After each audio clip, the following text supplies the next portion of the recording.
ദയവായി താങ്കൾ തുടരുക. ശ്രീ പണിക്കർ, ശശി തരൂർ അങ്ങനെ ഒരു കൃത്യം ചെയ്തോ ഇവിടെ?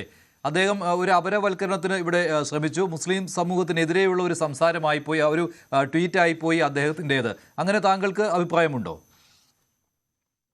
ഇല്ല, അത് വളരെ അക്കാഡമിക് ആയിട്ടുള്ള ഒരു അഭിപ്രായമാണ്. അക്കാഡമിക് ആയിട്ടുള്ള ഒരു പേപ്പറിനെ കുറിച്ചാണ് അദ്ദേഹം അത് പറയുന്നത്. അപ്പോൾ അതിനെ അക്കാഡമിക്കായിട്ട് തന്നെയാണ് സമീപിക്കേണ്ടത്. അതല്ലാതെ മറ്റു തരത്തിലുള്ള ന്യായങ്ങൾ നിരത്തിയിട്ടല്ല അത്തരത്തിലുള്ള ഒരു കാര്യത്തിനെ നമ്മൾ സമീപിക്കേണ്ടത്. കാരണം ഇത് 2022 വേൾഡ് ബാങ്കിന്റെ 2022 ഒരു വർക്കിംഗ് പേപ്പറാണ്. വർക്കിംഗ് പേപ്പർ എന്ന് പറയുമ്പോഴത്തേക്ക് അത് പൂർണ്ണതയിലേക്ക് എത്തുന്നില്ല. അത് കണ്ടിന്യൂസ് ആയിട്ട് അതിൽ വീണ്ടും ഇത്തരത്തിലുള്ള അനാലിസിസും റിസർച്ചും ഒക്കെ നടന്നുകൊണ്ടിരിക്കും.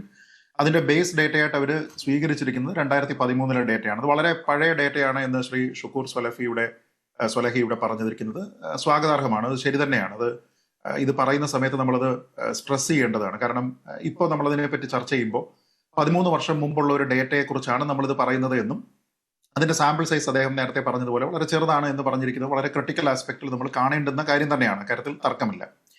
പക്ഷെ അത് പറയുമ്പോൾ തന്നെ നമ്മൾ മനസ്സിലാക്കേണ്ടുന്ന ഒരു കാര്യം, ഇത് ഇന്ത്യയെ പറ്റിയോ കേരളത്തിനെ പറ്റിയോ മാത്രമല്ല ഇത്തരത്തിലുള്ള ചർച്ചകൾ നടക്കുന്നത് എന്നുള്ളതാണ്. ഇപ്പോൾ ഉദാഹരണത്തിന് ഞാൻ ഈ ഒരു ചർച്ചയ്ക്ക് തയ്യാറെടുക്കുന്നതിന്റെ ഭാഗമായിട്ട് 4 റിപ്പോർട്ടുകൾ ഡൗൺലോഡ് ചെയ്ത് വെച്ചിട്ടുണ്ട്.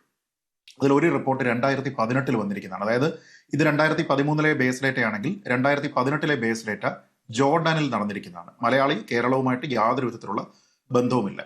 അവിടെ ജേർണൽ ഓഫ് കമ്പാരറ്റീവ് എക്കണോമിക്സ് ആണ് ഈ സ്റ്റഡി നടത്തുന്നത്. അവരതിൽ കണ്ടെത്തിയിരിക്കുന്നത് യാഥാസ്ഥിതിക അറബ് രാജ്യങ്ങളിൽ നിന്ന്, റീഡ് സൗദി അറേബ്യ, തിരികെ വരുന്ന ആൾക്കാരുടെ വീടുകളിലെ സ്ത്രീകൾക്ക് യാഥാസ്ഥിതിക മനോഭാവം പുരുഷന്മാരിൽ നിന്ന് നേരിടേണ്ടി വരുന്നുണ്ട്. എന്ന് വെച്ചാൽ കേരളത്തിലെ കോണ്ടെക്സ്റ്റ് അല്ല, ശശി തരൂരുമായിട്ട് യാതൊരു വിധത്തിലുള്ള ബന്ധവുമില്ല.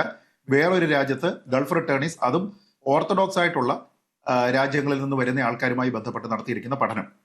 കുറച്ചുകൂടി അടുത്ത പഠനം 2021 ഈജിപ്തിൽ നടത്തിയിരിക്കുന്ന പഠനമാണ്. അത് journal of ethnic and migration studies നടത്തിയിരിക്കുന്നതാണ്. സമാനമായിട്ടുള്ള പാട്രിയാർക്കി ഇത്തരത്തിലുള്ള അറബ് കൺട്രീസിൽ നിന്ന് തിരിച്ചു വരുന്ന ആൾക്കാരിലുണ്ട് എന്നുള്ളത് ഈജിപ്തിൽ കണ്ടെത്തുന്നു. കുറച്ചുകൂടി പുതിയത് 2023 ഖാന, ആഫ്രിക്കൻ രാജ്യമാണെന്ന് നമുക്കറിയാം, കമ്പാരറ്റീവ് മൈഗ്രേഷൻ സ്റ്റഡീസ് അവരാണ് അത് നടത്തുന്നത്. അവർ പറഞ്ഞിരിക്കുന്നത് ഇതേപോലെ സ്ത്രീകൾ പാട്രിയാർക്കലായിട്ടുള്ള ഒരു വിവേചനം അവിടെ നേരിടുന്നുണ്ട് എന്നുള്ളതാണ് അവർ പറയുന്നത്. 2 വർഷം മുമ്പ് IOM വേൾഡ് മൈഗ്രേഷൻ റിപ്പോർട്ട് 2024, അതൊരു UN ഏജൻസിയാണ്, അവരും പറയുന്നത് ഇത് തന്നെയാണ്. അതായത് വളരെ യാഥാസ്ഥിതികമായിട്ടുള്ള അറബ് കൺട്രീസിൽ നിന്ന് റിട്ടേൺ ചെയ്തു വരുന്ന പുരുഷന്മാർക്ക് വീട്ടിലുള്ള സ്ത്രീകളോട് വളരെ കൂടുതൽ, അതായത് നേരത്തെ ഇല്ലാത്ത രീതിയിലോ അല്ലെങ്കിൽ മറ്റ് രാജ്യങ്ങളിൽ നിന്ന് തിരികെ വരുന്ന ആൾക്കാരിൽ നിന്നോ നാട്ടിൽ തന്നെ നിൽക്കുന്ന ആൾക്കാരെയോ അപേക്ഷിച്ച് പാട്രിയാർക്കൽ സ്വഭാവം വളരെ കൂടുതലാണ് എന്നുള്ളതാണ് പറയുന്നത്. എന്ന് വെച്ചാൽ അത് കേരള ഫിനോമിനൻ അല്ല, മറിച്ച് നമ്മൾ ഏതെങ്കിലും ഒരു രാജ്യത്ത് പോയി കഴിഞ്ഞാൽ ആ രാജ്യത്തുള്ള പൊതുവെ ഒരു ജെൻഡർ ബേസ്ഡ് ആയിട്ടുള്ള ഒരു ഡിഫറൻസ് അവിടെ നിലനിൽക്കുന്നുണ്ട് എങ്കിൽ അതുമായി ബന്ധപ്പെട്ട കാര്യങ്ങൾ നമ്മളെ സ്വാധീനിക്കുന്നു എന്ന രീതിയിലത്തേക്കുള്ള ഒരു പഠനമായിട്ട് വേണം അതിനെ കാണാൻ. അതല്ലാതെ അതിനെ കേവലം കേരളത്തിലെ മുസ്ലിങ്ങളെ കേൾക്കാൻ വേണ്ടിയിട്ട് ഉപയോഗിക്കുന്നു, അത് തെറ്റാണ് എന്ന് പറയുന്നതല്ല അവിടുത്തെ പ്രധാനപ്പെട്ട പ്രശ്നം. പക്ഷെ ഇവിടെ തരൂർ ഇത് മുസ്ലിം സമൂഹത്തെ എന്നുള്ളത് പേരെടുത്ത് തന്നെ പറഞ്ഞിട്ടുണ്ട്. അല്ലത് മുസ്ലിം സമൂഹത്തിനെയാണ്. കാരണം എന്താണെന്ന് വെച്ചാൽ ഇപ്പോൾ ഈ ഒരു സർവേയിൽ വന്നിരിക്കുന്നതിൽ സൗദിയിൽ നിന്ന് റിട്ടേൺ ചെയ്ത് വന്നിരിക്കുന്ന ആൾക്കാരിൽ 63.3% ആൾക്കാർ മുസ്ലിംസ് ആണ് ഈ സർവേയിൽ വന്നിരിക്കുന്നത്. അത് അതിനകത്തിൽ വളരെ കൃത്യമായിട്ട് പറയുന്നത്. സാമ്പിൾ സൈസ് കുറവാണെന്നാണ് സ്വലാഹി പറയുന്നത്. താങ്കൾ അതിനോട് യോജിക്കുകയും ചെയ്യുന്നുണ്ട് അല്ലേ? അല്ല, സാമ്പിൾ സൈസ് കുറവാണ്. പക്ഷെ അതിന്റെ പ്രധാനപ്പെട്ട വ്യത്യാസം എന്താണെന്ന് വെച്ചാൽ ഈ സാമ്പിൾ സൈസിലൂടെ ഡിസ്പാരിറ്റി ഇല്ല എന്നുള്ളതാണ്. അതായത് മറ്റ് വിദേശ രാജ്യങ്ങളിൽ നിന്ന്, ഫോർ എക്സാമ്പിൾ സൗദിയിൽ നിന്ന് വരുന്ന ആൾക്കാരുടെ സാമ്പിൾ സൈസിന് കമ്പയറബിൾ ആയിട്ടുള്ള സാമ്പിൾ സൈസ് ആണ് സൗദി ഒഴികെയുള്ള മറ്റ് അറബ് രാജ്യങ്ങളിൽ നിന്ന് വരുന്ന ആൾക്കാരുമായി ബന്ധപ്പെട്ട്. എന്ന് വെച്ചാൽ സാമ്പിൾ സൈസ് ചെറുതാണെങ്കിലും അതിന് കൺസിഡർ ചെയ്യുന്ന ബ്രാക്കറ്റ് സെയിം ആണ്, ഒരേപോലെയുള്ള ആൾക്കാരാണ് എടുക്കുന്നത്. ലൈക്ക് ടു ലൈക്ക് കമ്പാരിസൺ ആണോ എന്ന് ചോദിച്ചു കഴിഞ്ഞാൽ ലൈക്ക് ടു ലൈക്ക് കമ്പാരിസൺ ആണ്. നമുക്കറിയാം സൗദിയിലെ സംബന്ധിച്ചിടത്തോളം വളരെ ഹൈലി ഓർത്തഡോക്സ് ആയിട്ടുള്ള ഒരു രാജ്യമാണെന്നറിയാം. പുരുഷനും സ്ത്രീയും തമ്മിൽ കാര്യമായിട്ടുള്ള ഹൈലി സെഗ്രിഗേറ്റഡ് ആയിട്ടുള്ള ഒരു സമൂഹമാണ്. അതിലൊക്കെ കുറച്ച് മാറ്റങ്ങളൊക്കെ വരുന്നത് കഴിഞ്ഞ ഒരു 8-10 വർഷമായിട്ടാണ് വലിയ പ്രിഡോമിനന്റ് ആയിട്ടുള്ള മാറ്റങ്ങളൊക്കെ വരുന്നത്. അപ്പോൾ അതിന് പല കാരണങ്ങളുണ്ട്. ഇപ്പോൾ ചരിത്രപരമായിട്ടുള്ള കാരണങ്ങളുണ്ട്, സാംസ്കാരികമായിട്ടുള്ള കാരണങ്ങളുണ്ട്, ഒരുപാട് കാരണങ്ങൾ അതിലുണ്ട്. ഞാൻ പറഞ്ഞത് അതല്ലല്ലോ നമ്മുടെ പ്രധാനപ്പെട്ട വിഷയം. അപ്പൊ ആ സമീപനം ഈ റിപ്പോർട്ടിൽ തന്നെ സൂചിപ്പിക്കുന്നത് പോലെ അങ്ങനെയുള്ള ഒരു പാട്രിയാർക്കൽ സമീപനം നാട്ടിലേക്ക് അയക്കുന്ന പണത്തിനോടൊപ്പം നാട്ടിലേക്കും വരുന്നുണ്ട് എന്ന രീതിയിലത്തേക്കുള്ള ഒരു കൺക്ലൂഷനാണ്. അപ്പൊ അതെന്തുകൊണ്ടാണ് അങ്ങനെ ഉണ്ടാകുന്നത് എന്നതിനെ കുറിച്ച് പഠിച്ചു കഴിഞ്ഞാൽ വളരെ കൃത്യമായിട്ട് ആൾക്കാർക്ക് മനസ്സിലാവും. കാരണം ആ കൺസർവേറ്റീവ് ആറ്റിറ്റ്യൂഡാണ് മറ്റ് രാജ്യങ്ങൾ. മറ്റൊരു കാര്യം കൂടി, ഒരു പ്രശ്നം ഈ അപരവൽക്കരണം എന്ന് ശ്രീ ഷുക്കൂർ സ്വലാഹി പറയുമ്പോൾ ശ്രീ പണിക്കർ അതിനകത്ത് ഈ തീവ്ര ആശയം അല്ലെങ്കിൽ തീവ്രവാദ ആശയം എന്ന് പോലും വ്യാഖ്യാനങ്ങൾ ആ രീതിയിലേക്ക് പോകും. അവിടെയാണ് ഈ അപരവൽക്കരണം പ്രശ്നമാകുന്നത്. അല്ല, ഇതിൽ തീവ്രവാദത്തിനെ കുറിച്ചൊന്നും പറയുന്നില്ല. ഇതിൽ പറയുന്നത് ബേസിക്കലി ജെൻഡർ ബേസ്ഡ് വയലൻസ് ആണ്. അതായത് ഒരു വീട്ടിൽ ഒരാൾ എങ്ങനെ പെരുമാറുന്നു അതിന്റെ കണ്ടീഷൻസ് വളരെ എലാബറേറ്റ് ആയിട്ട് ഇതിൽ കൊടുത്തിട്ടുണ്ട്. ഇപ്പോൾ ഉദാഹരണത്തിന് ഫിഗേഴ്സ് കറക്റ്റ് എനിക്ക് ഓർമ്മയില്ല, എന്നാലും 40%-ലധികം സൗദി റിട്ടേൺസ് ഒരു പുരുഷന് സ്ത്രീയെ തല്ലാം എന്ന് വിശ്വസിക്കുന്നു എന്നാണ് പറയുന്നത്. അപ്പൊ ഞാൻ പറഞ്ഞത് അത് തെറ്റായിട്ടുള്ള ഒരു കാര്യമാണ്. ഒരു പക്ഷേ അവിടെ നിന്ന് ഉണ്ടായിരിക്കുന്ന ഒരു സ്വാധീനമായിരിക്കാം.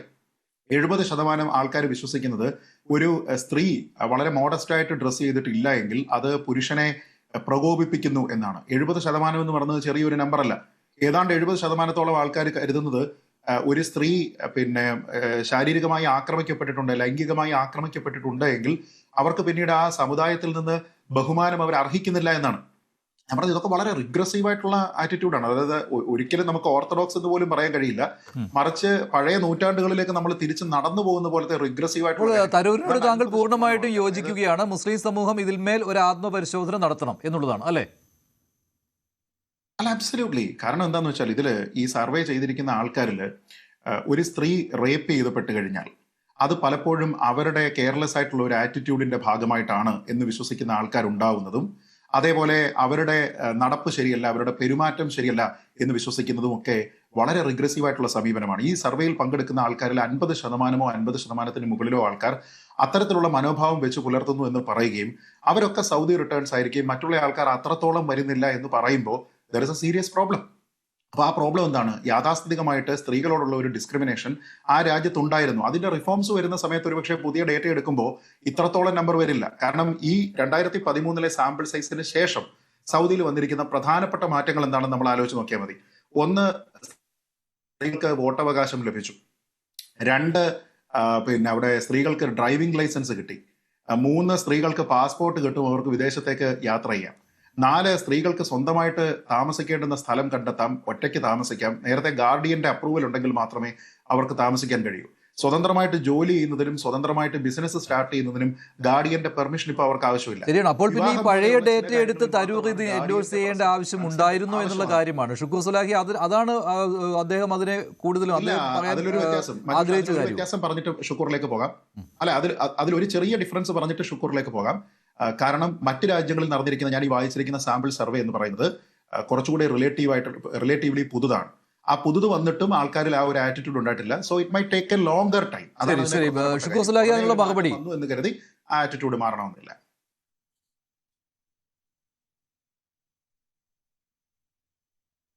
മറുപടിയും യഥാർത്ഥത്തില് ശ്രീ പണിക്കർ തന്നെ അത് പറഞ്ഞിട്ടുണ്ട്. പ്രത്യേകിച്ച് ഞാനത് മറുപടി. കൂടുതൽ വാർത്തകൾക്ക് News 18 Keralam YouTube channel subscribe ചെയ്യുക.